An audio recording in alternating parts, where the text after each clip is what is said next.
야구 김영준입니다. 저지가 6타석에서 홈런 2개를 날리자 존 슈나이더 감독은 시리즈가 끝날 때까지 저지를 4번 거릅니다. 그중 3번은 주자없는 2사와 주자없는 무사, 그리고 2사 1루로 고의사구가 나올 만한 상황이 아니었습니다. 특히 무사에 주자가 없는데도 준 고의사구는 본즈를 생각나게 했습니다. 한 경기 4개가 최고 기록인 본즈는 주자없는 무사에서 통산 5개의 고의사구가 있습니다. 한 경기 최고 기록은 안드레 도슨이 연장 16회 경기에서 얻은 5개입니다. 2016년 시카고 컵스 조 매든 감독은 시리즈 내내 하퍼를 상대하지 않기로 합니다. 하퍼는 4연전에서 4타수 1안타 13볼넷을 기록했고 4차전은 고의사구 3개를 포함해 7타석 6볼넷 1 못 맞는 공이라는 진기록을 세웁니다. 결과는 컵스의 4연전 전패였습니다. 하퍼는 대단한 타자가 맞지만 그 정도로 타격감이 절정이었던 건 아니었습니다. 가끔씩 자신만의 세계에 있는 것 같았던 매드는 2022년에도 1-3 만루에서 시거를 걸러 선수들을 당황하게 만든 적이 있습니다. 슈월터가 만루에서 본주를 걸은 건 9회 말 2점차 2-3 만루에서 다음 타자가 만만했기 때문이고, 매든 본인이 템파베이 시절에 넉점차 9회 말 2-3 만루에서 해밀턴을 걸은 것도 이해가 갔지만 9회도 아닌 5회에 그것도 3번 4번 타자들을 피꼬솥하게 만든 건 이해되지 않는 결정이었습니다. 매든의 작전은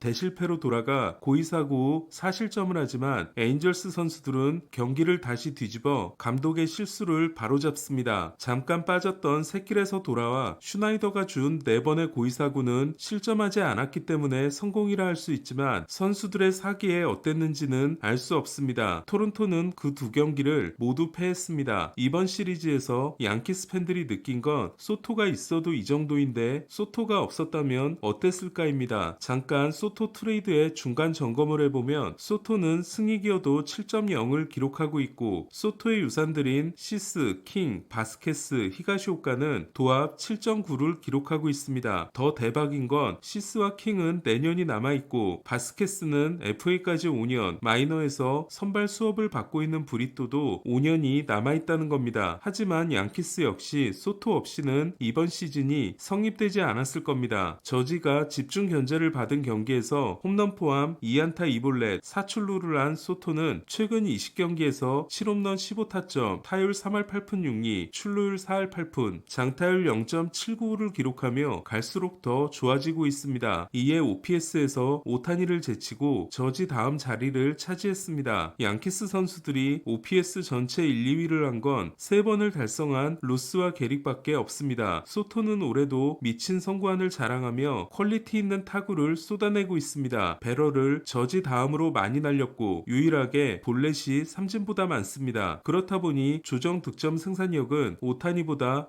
꽤 많이 앞선 2위입니다. 한편 4, 5, 6위 선수들은 루커, 위트, 핸더슨으로 저지, 소토, 오타니는 나머지 선수들과 다른 차원에 있습니다. 소토가 양키스에서 더 좋은 건 양키 스타디움의 우익수 수비가 소토에게 딱이라는 겁니다. 소토는 수비 범위가 좁은 반면 준수한 송구를 가지고 있기 때문에 양키 스타디움의 우익수 자리는 소토를 기다리고 있었다고 해도 과언이 아닙니다. 지난해 샌디에고에서 마이너스 8이었던 소토의 DRS는 올해 우익수 3위에 해당되는 플러스 7입니다. 더 정확한 OAA로 보더라도 데뷔 후 처음으로 양수입니다. 사람들은 소토가 공격에서 양키 스타디움의 짧은 우측 펜스에 도움을 받고 있다고 생각하지만 홈과 원정의 차이가 없고 짧은 우측 펜스의 덕을 본 홈런이 하나도 없습니다. 올해 소토의 성적이 급상승한 건 FA 로이드도 있겠지만 본인이 좋아하는 동부로 온 것, 저지와 함께 뛰고 있는 것 외에도 스프레이 히팅에 연연하지 않는 점도 있습니다. 소토는 당겨치는 비율이 지난해보다 크게 증가했는데 재밌는 건 원정에서 더 많이 당겨치고 있다는 겁니다. 커티스 그랜더스는 양키 스타디움에서는 극단적으로 당겨치고 원정에서는 정상적인 타격을 하려다가 꼬였던 적이 있습니다. 문제는 소토가 없는 양키스를 이제는 상상할 수 없게 됐다는 겁니다. 그리고 더 큰 문제는 소토를 눌러 앉히려면 엄청난 지출을 피할 수 없다는 겁니다. ESPN 패널들은 소토의 시장가를 12년 5억 달러로 예상했습니다. 양키스도 다른 팀들과 마찬가지로 실패한 계약이 잔뜩 있습니다. 2002년 양키스는 최고의 타자를 영입합니다. 오클랜드에서 미친 인연을 보낸 제이슨 지안비였습니다. 오클랜드가 꿈꾸는, 아니 그냥 가장 이상적인 타자였던 지안비는 마지막 2년간 WRC 플러스가